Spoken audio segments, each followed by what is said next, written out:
Hi, welcome back to my channel. Today I'm going to be showing you a book haul. I have been collecting all these books from I think the end of August to the end of 2024 because I'm not showing you what I got in 2025 because that will be another video. Grab yourselves a drink and let's get into the video.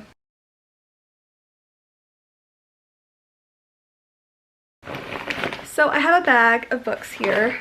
I'm very excited to show you everything I got. So the first one is It's Kind of a Funny Story by Ned Vizzini. This was a book I read in high school and I got rid of it because I was like, oh well, I have bad memories from it. But then like as I became an adult, I decided I wanted to get this book again and I just found it at a thrift store. So I was like, hey, my mom and I are kind of into the same books when it revolves around like young adults with mental illness. So I got her to read this and then she gave it back to me whenever I came back in December. But this one follows this teenager. Gets really depressed and calls a hotline and is like, okay, I'm gonna check myself into a hospital. So he like goes to a real hospital and then like a mental institution, and it just follows like him and the people he talks to there. I don't really know much about it anymore, but I do remember that I really liked this book and it got me through some tough times. So yeah, it's kind of a fun story and I thought it was cool. The next book is The Story of the Lost Child by Elena Ferrante. This is the fourth in the series. I have the first book in the series, but I haven't read it. But I love the covers. I love the covers so much that I decided to just buy them whenever I see them. And even if I don't like the books, I still want to collect them at least until like they're so cheap when I go into like thrift stores. I'm like, well, it's better to buy it now and like resell it or something if I like get to it and I don't like it, instead of just like not having it and then having to like pay money for it. You like pay even more money for it whenever I want to get to it. So I just collect books as I go if I like seem like I want to buy them. This follows a friendship between two girls from like the time that they're girls, I think, to the time that they're women, or like it's looking back on when they were girls as they're women.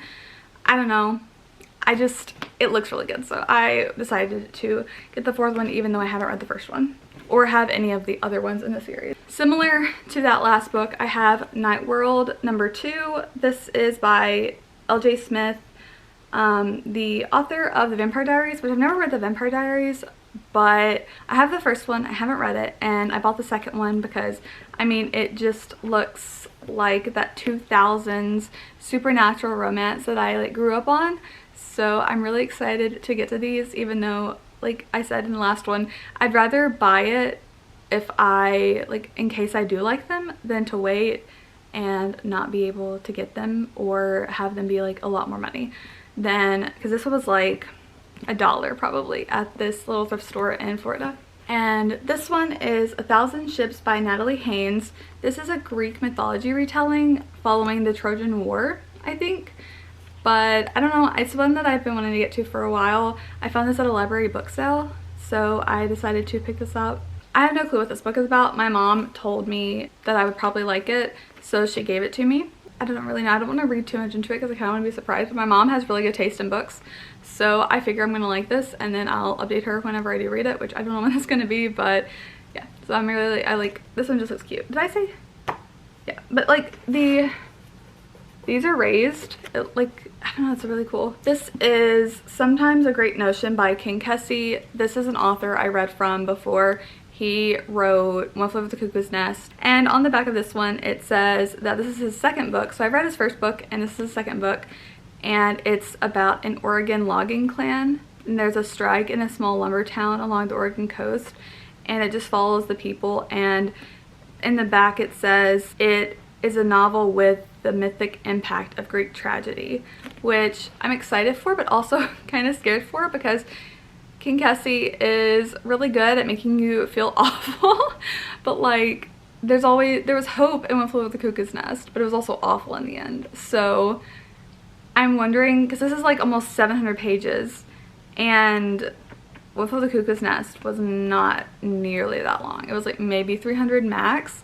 So I'm excited to see like if it's drawn out or if every page is good and useful. This one is The Sun Also Rises by Ernest Hemingway. I went to the Hemingway house whenever I went to Florida. We went to Key West, my mom and I, and we mainly went to the Hemingway house to see all the cats because we love cats. We're just cat people, and they were really cute. I love the cats.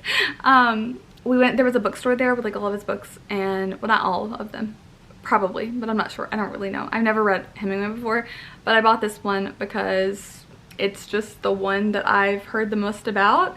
And also it has this little sticker at the bottom that shows like where I got it, and it's nice to like kind of keep as like a little souvenir. This is one my mom got me for Christmas. I picked it out, but she bought it and wrapped it up for Christmas. Like, did that ever happen to you? Like as a kid, you would like be like, oh, I want this, and like your parent was like, okay, well you can get it for Christmas because it's like already close to Christmas or something. And I don't know if that's just me, but that's what happened because I didn't want to pay for it, and I was like, I really don't want to buy a book, and I was like, I'll get it for you for Christmas. So I don't really know what this is about. It's called Black Dove by Colin McAdam, and it's this 12-year-old guy, this 12-year-old boy, and his father who loves to tell stories.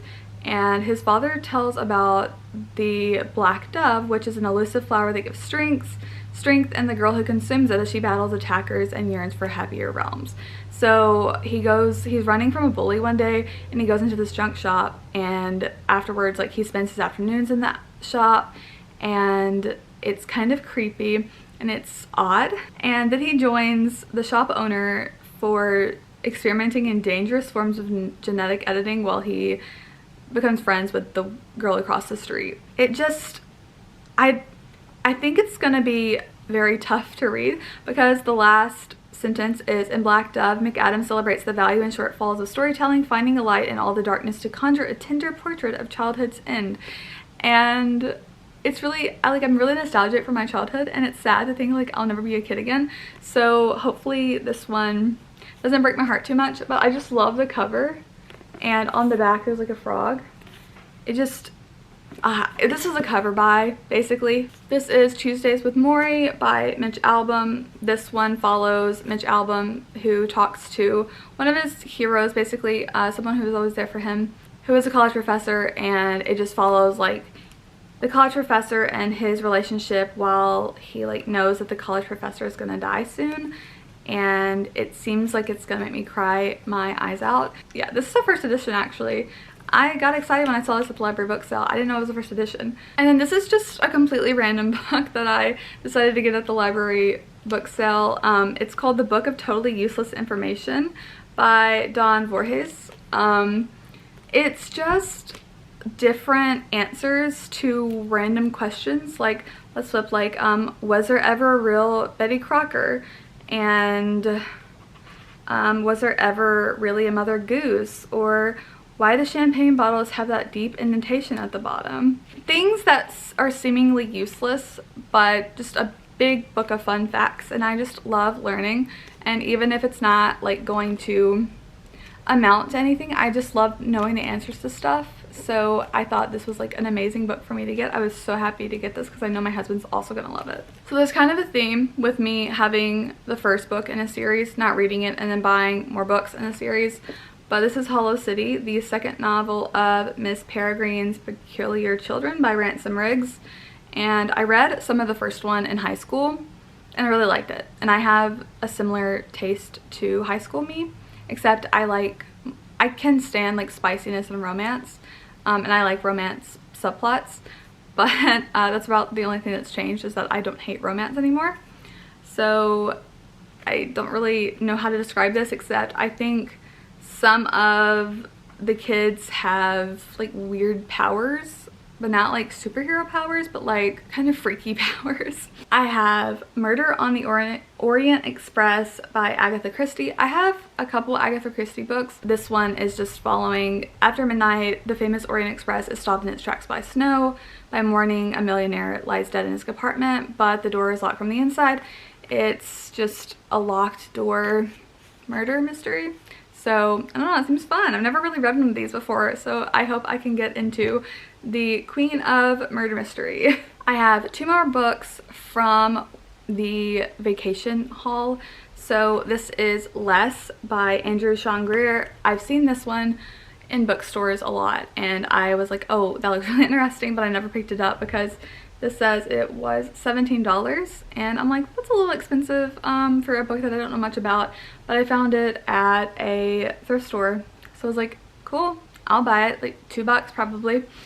But the main things that I noticed about this was the cover and the fact that it won a Pulitzer Prize, which is the only one that I really care about. It's the only one I know much about for book awards. Basically, this one's about this failed novelist. He's about to turn 50 and he gets a wedding invitation in the mail.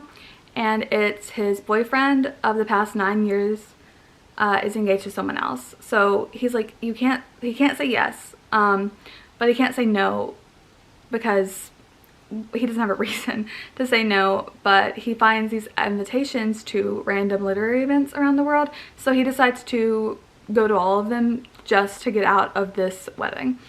And it's basically like he goes around the world in 80 days and goes to all these literary events, and it just seems really fun. Okay, I said I had 2 more books, but I found one in the bottom, so this is the second to last one.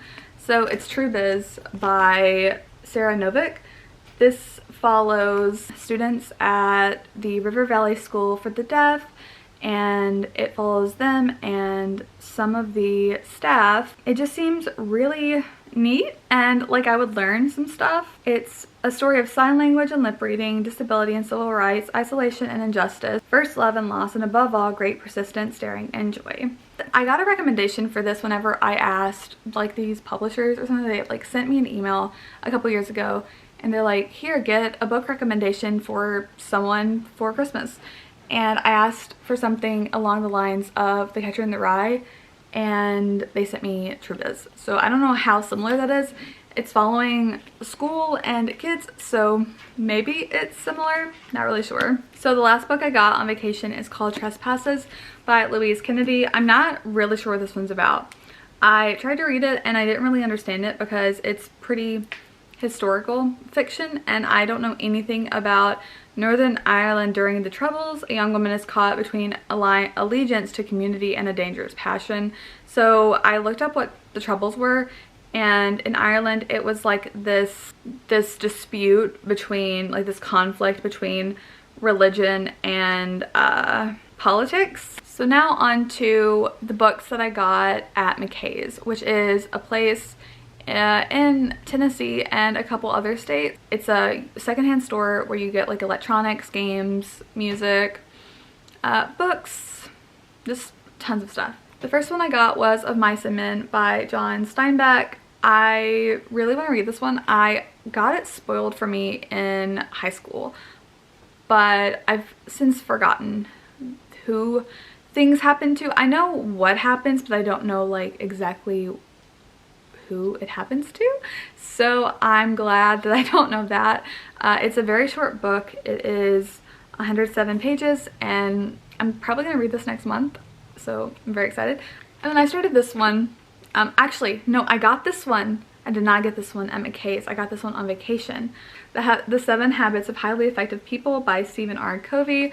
I started it, I have tabs in it if you can see that. It's just a self-development book about habits, but it doesn't focus on like what you need to do. It focuses on like who you are as a person and like how you need to not become, because we're all like great the way we are, but if you like want to develop into someone better, yeah, it goes off like the principle-centered approach for solving personal and professional problems. And then the second one I got at McKay's was Atomic Habits by James Clear. This is also another self-development book that I really enjoyed and it actually made me think a little bit. I've read this one, but I bought it afterwards. I got it from the library and then I bought it because I actually want to annotate it and save little parts in it to go back to once I reread it. And then I think this is the last one I got at McKay's, unless it's on my bookshelf somewhere and I just couldn't find it, which is Business Casual by B.K. Borison.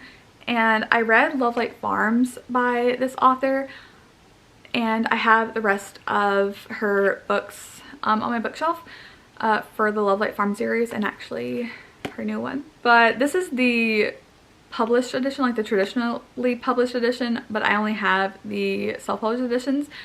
But this one was not a self-published edition, so it's kind of looks weird whenever I put them next to each other. But this one, I don't know how to explain this one because I don't know these people. I haven't really met them. I think they come in like a later one. It's just a romance. This one takes place in fall. Love Life Arms takes place in winter, and then the next one takes place in spring, and then summer, and then the last one is fall. And I'm going to read all of these in their assigned seasons. So yeah, I've already read Love Life Farms, and now I have to wait on spring to read the next one, and then I'll have to wait all the way to fall to read this one. And then these next books, these last 3 books, are books I wanted to give away by the Brightside Girl here on YouTube and on Instagram. She hosted Jingle Bellathon, and I was going to upload an unboxing with all the goodies and stuff that she gave, but it was awful. I don't know, not the box, but like the video was awful. I just did not like the video. The footage was just awful. The first one is Kringle by Tony Abbott. Okay, let me show you something. So this is chapter 1. It has like little illustrations and stuff. This is a middle grade, I'm guessing. It looks like a middle grade. I just thought it was really cute. It looks like a little storybook, and it doesn't have a dust jacket. It's just like printed on. Don't really know what it's about, but it seems like a really big fantasy because like on the cover you can see like all the different people, and there's like elves, gnomes, goblins and stuff. So that seems very exciting, and I'm really excited to get to this. The next one is The Kingdom of Sweets by Erica Johansson. I actually wanted this whenever it came out on Book of the Month, but I decided to get a different book, and I don't remember what that one is. So I kind of missed out on this one, and I just hadn't bought it yet. So I'm really glad this was one of the books that I could choose from. I'm pretty sure this is a Nutcracker retelling, yes, but like a dark one, like a more sinister one, I think is what I've heard about it, and I'm all for it. I love the Nutcracker ballet, so I'm excited to read this one. Of course during the winter because I'm a seasonal mood reader. And the last book on this haul is My True Love Gave to Me, 12 Holiday Stories, edited by Stephanie Perkins. This has people like Holly Black and Ginny Han and Rainbow Rowell and Lainey Taylor and Kirsten White, Stephanie Perkins, and those are the only ones I've heard of. There are a couple more on here that I haven't heard of, and I kind of want to read it for the 12 days of Christmas this year and next year, because the 12 days of Christmas follow, I think, Christmas through like January 5th, like actual 12 days of Christmas, not like 12 days leading up to it. It's the 12 days after and of, I think. So that'd be a fun vlog to do. Hopefully we can do that one. Well, hopefully I can do that one this year because I'm not really good at vlogs. So if you made it this far, leave a comment and tell me a book that you recently bought or have acquired that you are really excited to read, or tell me one of the books that I showed you that you would like to read or have or something. And leave a sun emoji for not only The Sun Also Rises, but also because I got most of these on vacation in Florida, and Florida is very sunny. Thank you so much for watching, and I will see you in my next video. Bye!